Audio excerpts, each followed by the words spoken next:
Sir, ഈ ദോഹയിൽ Israel നടത്തിയ ആക്രമണം അറബ് രാജ്യങ്ങളെ ധർമ്മസങ്കടത്തിലാക്കിയിരിക്കുകയാണ്. ഒന്നാമത് ഈ അമേരിക്കയുടെ പ്രൊട്ടക്ഷനിലാണ് പല അറബ് രാജ്യങ്ങളും. കാരണം അൽ ഉദൈദ് താവളം ഖത്തറിലാണ് അമേരിക്കയുടെ. ഗൾഫിലെ ഏറ്റവും വലിയ താവളങ്ങളിലൊന്നാണ്. അമേരിക്കയുടെ സേനാ സംരക്ഷണത്തിലാണ് സൗദി ഉൾപ്പെടെ പല രാജ്യങ്ങളും നിൽക്കുന്നത്. അപ്പോൾ അതുകൊണ്ട് ഈ ധർമ്മസങ്കടം എങ്ങനെ പരിഹരിക്കുന്നറിയാനായിട്ട് ഈ അറബ് രാജ്യങ്ങളെല്ലാം കൂടി ഇന്നലെ ഒരു യോഗം ചേർന്നിരുന്നു. അപ്പോൾ ഇത് പല തിയറികൾ, ഞാൻ 3 തിയറികൾ അടുത്ത കാലത്ത് വായിച്ചിരുന്നു. ഈ ഹമാസ് ഖത്തറിന് തന്നെ ഒരു ബാധ്യതയായതുകൊണ്ട് ഖത്തർ അറിഞ്ഞിട്ടാണ് ഇസ്രയേലി ആക്രമണം നടത്തിയത് എന്ന്. അമേരിക്ക അറിഞ്ഞുകൊണ്ടാണ്. സത്യത്തിൽ അമേരിക്കയുടെ സംരക്ഷണം ഖത്തറിനിരിക്കെ തന്നെ അമേരിക്ക അറിഞ്ഞുകൊണ്ടാണ് ഇസ്രയേൽ ആക്രമണം നടത്തിയത്. സൗദിയുടെ ജോർദാനിൻ്റെ ഒക്കെ മുകളിൽ കൂടിയാണ് വിമാനം 2 മണിക്കൂർ ഓടി പറന്ന് ഇങ്ങോട്ട് വന്നത്. അപ്പോൾ ആ അറബ് രാജ്യങ്ങളുടെയും സമ്മതം ഇസ്രയേലിൻ്റെ ആക്രമണത്തിന് ഉണ്ടായിരുന്നു. അപ്പോൾ അറബ് രാജ്യങ്ങളുടെ തന്നെ അറിവോടുകൂടിയാണെന്നൊരു തിയറിയും വരുന്നുണ്ട്. ഖത്തറും കൂടി അറിഞ്ഞിട്ടാണ്. കാരണം ഇത് വെടിനിർത്തലും സമാധാന ചർച്ചകളും എവിടെയും എത്തുന്നില്ല. സത്യത്തിൽ എങ്ങനെയാണ് ഈ ധർമ്മസങ്കടത്തിൽ നിന്ന് അറബ് രാജ്യങ്ങൾ കടന്നു കയറുക? ഇപ്പോൾ ആകെ ധർമ്മസങ്കടമാണ്, ശരിയാണ്, അതിൽ സംശയമൊന്നുമില്ല. അറബ് കൺട്രീസിന് മാത്രമല്ല, ലോകത്തിന് മൊത്തം ഇത് Israel cross the red line എന്നൊരു ചിന്താഗതി പലർക്കും വന്നിട്ടുണ്ട്. അപ്പോൾ അതിൻ്റെ വെളിച്ചത്തിൽ എന്തെങ്കിലും ചെയ്യാതെയും പറ്റില്ല. അപ്പോൾ ഖത്തർ ഇപ്പോൾ ചെയ്യുന്നത് ഒരു എമർജൻസി അറബ് മുസ്ലിം സമ്മിറ്റ് അവിടെ ദോഹയിൽ നടത്തുന്നുണ്ട്. അപ്പോൾ അറബ് സമ്മിറ്റ് എന്നല്ല, അറബ് മുസ്ലിം സമ്മിറ്റ് എന്നാണ് പേരിട്ടിരിക്കുന്നത്. കാരണം അറേബ്യൻ കൺട്രീസിൻ്റെ സപ്പോർട്ട് വേണം. കൂട്ടത്തിൽ ഇറാൻ ഒരു അറബ് അല്ലെങ്കിൽ സുന്നി കൺട്രി അല്ലല്ലോ. അപ്പോൾ ഇറാനെയും കൂടി ഒന്ന് കൂട്ടുപിടിക്കാം എന്നുള്ള രീതിയിലാണ് ഇപ്പോൾ. അതെ, തുർക്കീനെയൊക്കെ പിടിക്കാനായിട്ട്. അപ്പോൾ അതുകൊണ്ട് അറബ് സമ്മിറ്റ് എന്നല്ല, അറബ് മുസ്ലിം സമ്മിറ്റ്, എമർജൻസി അറബ് മുസ്ലിം സമ്മിറ്റ് എന്നാണ് ഇപ്പോൾ അതിന് പേരിട്ടിരിക്കുന്നത്. അപ്പോൾ അത് അങ്ങനെ നടത്തുന്നുണ്ട്. പിന്നെ ഇപ്പോൾ ഖത്തർ പറഞ്ഞിരിക്കുന്നത് ഏബ്രഹാം അക്കോർഡിൽ നിന്നും ഞങ്ങൾ പിന്മാറും എന്ന് പറഞ്ഞാൽ അങ്ങനെ ഒരു ഭീഷണി പറഞ്ഞിട്ടുണ്ട്. അപ്പോൾ ഈ ഏബ്രഹാം അക്കോർഡിൻ്റെ ഭാഗമായിട്ട് UAE, മൊറോക്കോ, സുഡാൻ അങ്ങനെ കുറച്ച് കൺട്രീസ് നേരത്തെ കൂടിയിട്ടുണ്ടായിരുന്നു. അമേരിക്കയുടെയും ഇസ്രായേലിൻ്റെയും കൂടെ. ആ കൂട്ടത്തിൽ സൗദി അറേബ്യനെ ചേർക്കാൻ ട്രംപിൻ്റെ പേട്രണേജിലാണ് ഇത് നടക്കുന്നത്. അപ്പോൾ ട്രംപ് സൗദി അറേബ്യനെയും കൂടി കൂട്ടാനുള്ള ഒരു ഭഗീരഥ യത്നത്തിലായിരുന്നു. ഇത് ബാക്കി രാജ്യങ്ങളൊക്കെ വളരെ വിഷമിപ്പിച്ചതുകൊണ്ടാണ് ഹമാസ് ഈ അറ്റാക്ക് ഒക്ടോബർ 7 നടത്തിയതെന്ന് അങ്ങനെ ഒരു തിയറി ഉണ്ട്. അപ്പോൾ വളരെ കഷ്ടപ്പെട്ട് ഉണ്ടാക്കിയ ഇബ്രാഹിം അക്കോർഡിൽ നിന്നും പിന്മാറും എന്ന് പറഞ്ഞിട്ട് അങ്ങനെ ഒരു ഭീഷണി പുറപ്പെടുവിച്ചിട്ടുണ്ട്. പിന്നെ വേറൊരു കാര്യം പറഞ്ഞിരിക്കുന്നത്, ഇബ്രാഹിം അക്കോർഡിൽ നിന്ന് UAE പിന്മാറാൻ തയ്യാറാവുമോ? അല്ല, ഇപ്പം അങ്ങനെ ജസ്റ്റ് ഒന്ന് തൽക്കാലത്തേക്ക് എന്തെങ്കിലുമൊക്കെ പറയുന്നു. പിന്നെ വേറൊരു കാര്യം പറഞ്ഞിരിക്കുന്നത്, ഈ അമേരിക്കയുടെ സെക്യൂരിറ്റി സെറ്റപ്പിലാണല്ലോ ഇപ്പോൾ ഖത്തർ പോയിക്കൊണ്ടിരുന്നത്. ഇപ്പോൾ ട്രംപ് അധികാരത്തിൽ വന്നിട്ട് ആദ്യം സൗദി അറേബ്യ സന്ദർശിച്ചു, പിന്നെ ഖത്തറിനെയാണ് സന്ദർശിച്ചത്. ഖത്തറാണെങ്കിൽ വളരെ അതെ റെസ്റ്റിംഗ് അഷ്വേർഡ്. കാരണം നമ്മൾ വല്ല പേനയോ അല്ലെങ്കിൽ വേറെ എന്തെങ്കിലും സമ്മാനമായിട്ട് കൊടുക്കുന്ന പോലെയല്ല, നല്ല വിമാനം ഒരെണ്ണമാണ് കൊടുത്തിരിക്കുന്നത്. അപ്പോൾ ട്രംപ് ഏതായാലും നമ്മുടെ കയ്യിലുണ്ടല്ലോ എന്നുള്ളൊരു ചിന്താഗതിയായിരുന്നു. പക്ഷേ ട്രംപ് ഉണ്ടായിട്ടും ഈ ഇസ്രായേൽ കയറി ഈ അറ്റാക്ക് നടത്തി. മാത്രമല്ല, ഇസ്രായേൽ അറ്റാക്ക് നടത്തുമ്പോൾ മൊസാദിന് പോലും അതിൽ അഭിപ്രായ വ്യത്യാസം ഉണ്ടായിരുന്നു എന്നാണ് പറയുന്നത്. മൊസാദിന് അഭിപ്രായ വ്യത്യാസം ഉണ്ടായിരുന്നു. കാര്യം എന്താണെന്ന് വെച്ചാൽ, ഇപ്പോൾ നമ്മൾ വെടിനിർത്തൽ ചർച്ചകൾ നടന്നുകൊണ്ടിരിക്കുകയാണ്. ഇത് വാഷിങ്ടൺ പോസ്റ്റ് റിപ്പോർട്ട് ചെയ്തിരുന്നു. മൊസാദ് ഇതിനെ അനുകൂലിച്ചിട്ടില്ല. അപ്പോൾ ഇത് പറ്റില്ല. ഈ സമയത്ത് ഇത്, അതായത് മൊസാദിന്റെ ഡയറക്ടർ ഡേവിഡ് ബാർണിയ സൗകര്യമില്ല എന്ന് പറഞ്ഞു. പിന്നെ അതിൻ്റെ കൂട്ടത്തിൽ ഇറാനാണെങ്കിൽ going out of their way support വേറൊരു രീതിയിൽ പ്രകടിപ്പിച്ചിട്ടുണ്ട്. അതായത് ഇറാൻ്റെ ആൾക്കാരുണ്ടല്ലോ, ഹൂത്തികൾ ഇസ്രായേലി എയർപോർട്ടിലേക്ക് കുറച്ച് ഡ്രോൺ വിടലും, അത് പതിവ് സംഭവമാണ്, ഇങ്ങനെ വിട്ടു. അത് ഇസ്രായേൽ തകർക്കുകയും ചെയ്തു. പിന്നെ ഖത്തർ പറയണത് ഞങ്ങൾ ഇതിനെതിരെ റിട്ടാലിയേറ്റ് ചെയ്യും എന്നൊക്കെ വളരെ വാശിയിൽ പറഞ്ഞിട്ടുണ്ട്. അപ്പം ഇങ്ങനെ കുറേ ഡെവലപ്മെൻറ്റ്സ് ഒക്കെ വരുന്നുണ്ട്. അതിൻ്റെ ഇടയ്ക്ക് ട്രംപ് ആണെങ്കിൽ ഇദ്ദേഹത്തിനെ നെതന്യാഹുവിനെ വിളിച്ചിരുന്നു. I'm not thrilled at all, പിന്നെ I'm not at all happy എന്നൊക്കെ പറഞ്ഞ്. പിന്നെ അതിൻ്റെ ഇടയ്ക്ക് പിന്നെ ഒന്ന് ഫോൺ വിളിച്ചിട്ട് നെതന്യാഹുവിനോട് ചോദിച്ചു എങ്ങനെയാണ് സ്ട്രൈക്ക് ചെയ്തിട്ട് എന്താണ് റിസൾട്ട് എന്ന് ചോദിച്ചു. അപ്പോൾ സ്ട്രൈക്ക് ചെയ്തെന്ന് പറഞ്ഞു കഴിഞ്ഞാൽ അവർ ഉദ്ദേശിച്ച സ്ഥലത്ത് തന്നെ സ്ട്രൈക്ക് ചെയ്തു. പക്ഷേ ആ സമയത്ത് കുറച്ച് പേര് പ്രാർത്ഥന ചെല്ലാനായിട്ട് പുറത്തേക്ക് പോയിട്ടുണ്ടായിരുന്നു. അപ്പോൾ അവർ ചിലപ്പോൾ രക്ഷപ്പെട്ടിട്ടുണ്ടായിരിക്കും, പക്ഷേ 5-6 പേര് മരിച്ചു. പക്ഷേ ആരാണ് മരിച്ചതെന്നുള്ളത് കൃത്യമായിട്ട് പറയുന്നില്ല. 6 പേരുടെ പേരുണ്ട്, ഫ്യൂണറൽ നടന്നല്ലോ. അതെ, അത് മകൻ മകനുണ്ട്.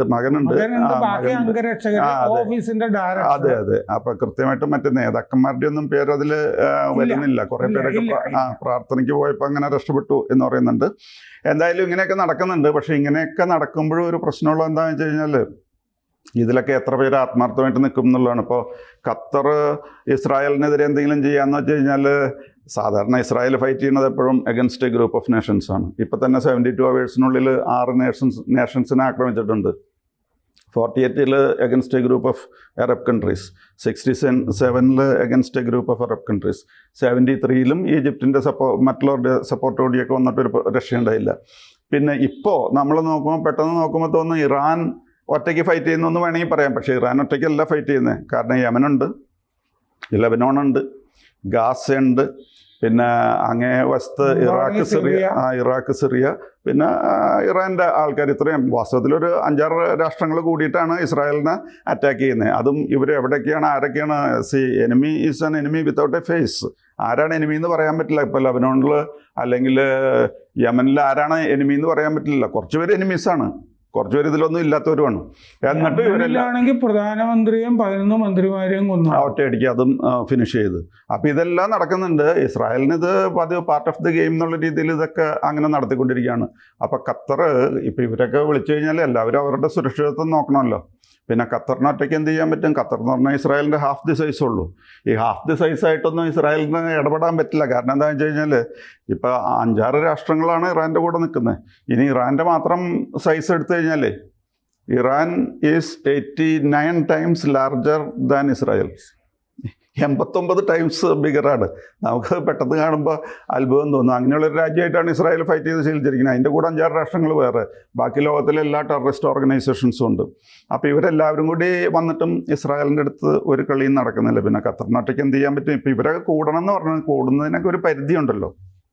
കാരണം പ്രമേയം പാസ്സാക്കാം, പിന്നെ പേപ്പറിൽ നല്ല നല്ല പ്രഖ്യാപനങ്ങൾ നടത്താം. ഇതൊക്കെ നടക്കാൻ സാധ്യതയുള്ളൂ, അതിൽ കൂടുതൽ. പിന്നെ വേറൊരു പ്രശ്നം എന്താണെന്ന് വെച്ച് കഴിഞ്ഞാൽ ഖത്തറിന് ആർക്കും വിശ്വാസമില്ല. ഈ ഖത്തറിന് ഒന്നാമത്തെ അവർക്ക് കുറച്ച് ഈ ഔറംഗസേബിൻ്റെ ഒരു ട്രഡീഷൻ ഉണ്ട്. ഇപ്പം ഈ ഭരിക്കുന്ന അൽത്താനി ആൾക്കാരില്ലേ, അദ്ദേഹത്തിൻ്റെ അച്ഛനെ പിടിച്ച് ജയിലിലിട്ടിട്ടുള്ള പാർട്ടിയാണ്. പിന്നെ അവരുടെ പ്രവർത്തനങ്ങൾ എന്ന് പറഞ്ഞു കഴിഞ്ഞാൽ ഇപ്പോൾ നമുക്കറിയാമല്ലോ, ഫുട്ബോൾ വേൾഡ് കപ്പ് നടത്തി, വളരെ ഭംഗിയായിട്ട് വേൾഡ് കപ്പ് നടത്തി. പക്ഷേ ഈ വേൾഡ് കപ്പ് നടത്താനായിട്ട് അവർ കൈക്കൂലി കൊടുത്തിട്ടാണ് സംഘടിപ്പിച്ചത്. പിന്നെ അവിടെ വേൾഡ് കപ്പിന് സ്റ്റേഡിയമൊക്കെ അറേഞ്ച് ചെയ്യുമ്പോൾ തന്നെ ഒരുപാട് കംപ്ലയിൻസ് ഉണ്ടായിരുന്നു. നമ്മുടെ നേപ്പാളിൽ നിന്നൊക്കെ ആൾക്കാരെ കൊണ്ടുപോയിട്ട് അവർ കൊടുക്കുന്ന സാലറിയും പേയ്മെൻറ്റും ഒന്നും ഇൻ്റർനാഷണൽ സ്റ്റാൻഡേർഡ്സായിട്ട് മീറ്റ് ചെയ്യില്ല എന്ന് പറഞ്ഞ് അങ്ങനെ ഒരു പ്രശ്നം ഉണ്ടായിരുന്നു. പിന്നെ അതുകൂടാതെ ഇവർ ഈ മീഡിയേറ്റേഴ്സ് ഗോൾഫ് കോഴ്സ് ഉണ്ട് അവിടെ. ഇവർക്കുള്ള പ്രശ്നം എന്ന് പറഞ്ഞു കഴിഞ്ഞാൽ ഖത്തറിനെ ആൾക്കാർക്ക് വിശ്വസിക്കാൻ വലിയ പ്രയാസമാണ്. അവർ പറയണത് അവർ മീഡിയേറ്റേഴ്സാണെന്നാണ്. പക്ഷേ മീഡിയേഷനാണോ നടക്കണമെന്നുള്ളതിനെ പറ്റി ഒരു ഗ്യാരണ്ടി ഇല്ല. കാരണം ഹമാസ് ലീഡേഴ്സ് എല്ലാവരും കൂടെ വന്ന് കൂടാണ്. ഈ ഹമാസ് ലീഡേഴ്സൊക്കെ അതായത് അവർ ഈ പണം മുഴുവനോട്ട് പെരുമാറാണ്. അവർ താമസിക്കുന്നതൊക്കെ അവിടുത്തെ ഏറ്റവും നല്ല ഹോട്ടലുകൾ. പറഞ്ഞ പോലെ ഖത്തർ ഗേറ്റ് എന്ന് പറഞ്ഞൊരു കുഴപ്പം ഇസ്രയേലിലും ഉണ്ടായിട്ടുണ്ട്. അപ്പൊ ഖത്തർ ഒരു ഉഡായിപ്പ് രാജ്യമാണെന്നുള്ളൊരു വെപ്പാണ് എല്ലാവർക്കും. വലിയ വിശ്വാസമൊന്നും അവരില്ല. പിന്നെ അവിടെ താമസിക്കുന്ന ഹമാസുകാരെന്ന് പറഞ്ഞു കഴിഞ്ഞാൽ അവരൊക്കെ ബില്യൺസ് ഓഫ് ഡോളേഴ്സ് ഇട്ടാണ് പെരുമാറുന്നത്. ഇപ്പോൾ ഇതിപ്പോൾ ഒന്നും തുടങ്ങിയതല്ല. Even during the time of Yasser Arafat this was going on. Yasser Arafat മരിച്ചു കഴിഞ്ഞപ്പോൾ PLOയുടെ ആൾക്കാർ അവിടെ ചെന്നു.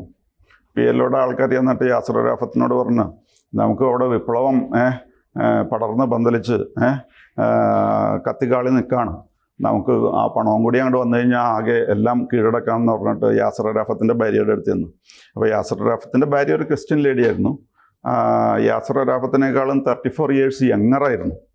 അവരുടെ അടുത്ത് ചെന്ന് കഴിഞ്ഞാൽ അവർ പൈസ എടുത്തോളാൻ പറഞ്ഞു. അവിടെ ചെന്ന് ബാങ്കിൽ വാങ്ങിക്കഴിഞ്ഞപ്പോഴാണ് ആട് കിടന്നിടത്ത് പോടില്ല, ഒന്നുമില്ല. അതായത് ബില്യൺസ് ഓഫ് ഡോളേഴ്സ് യുണൈറ്റഡ് സ്റ്റേറ്റ്സിൻ്റെ, അതേപോലെ അറേബ്യൻ കൺട്രീസിൻ്റെ, അതേപോലെ യുണൈറ്റഡ് സ്റ്റേറ്റ്സിൻ്റെ, അതേപോലെ ഇന്ത്യ, മറ്റു പല രാജ്യങ്ങളുടെയും ഫണ്ട് മുഴുവനും കടന്നിരുന്നത് യാസർ അറാഫത്തിൻ്റെ പേരിലാണ്. പക്ഷേ യാസർ അറഫത്തിൻ്റെ ഫണ്ട് വാങ്ങി കഴിഞ്ഞപ്പോൾ ഒന്നുമില്ല, അതൊക്കെ എടുത്ത് മാറ്റി.